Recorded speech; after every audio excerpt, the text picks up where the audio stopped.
Assalamualaikum warahmatullahi wabarakatuh. Saya Yola Presisialni. Dalam mata kuliah Hukum Perdata ini, maka saya akan menjelaskan yaitu materi tentang hak milik. Jadi hak milik ini disebut juga dengan hak agendom, yaitu merupakan salah satu jenis hak kebendaan yang diatur dalam buku 2 Burgerlijk Wetboek atau disingkat dengan BW, dan jika dalam bahasa Indonesia disebut dengan KUH Perdata.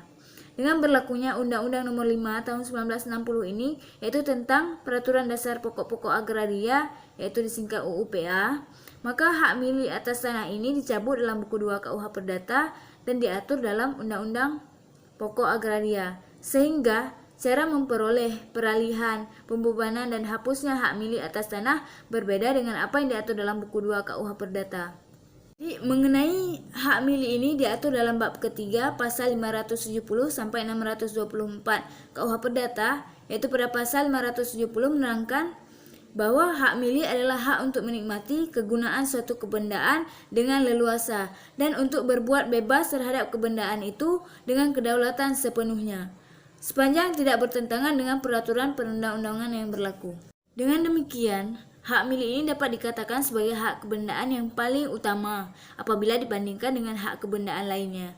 Adapun ciri-ciri hak milik menurut Prof. Sri Sudewi, yaitu yang pertama, hak milik ini merupakan hak induk terhadap hak kebendaan lainnya.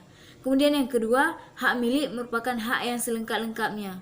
Yang ketiga, hak milik ini bersifat tetap, artinya tidak akan lenyap terhadap hak kebendaan yang lain.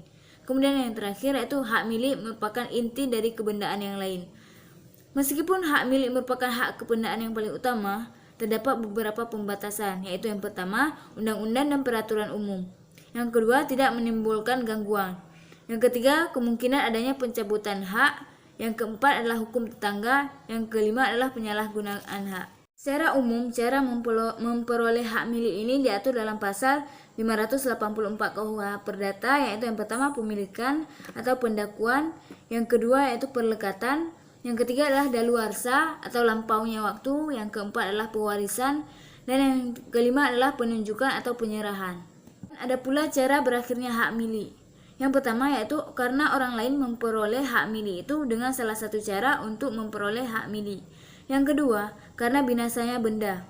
Yang ketiga yaitu karena pemegang hak milik ini melepaskan hak milik atas benda tersebut.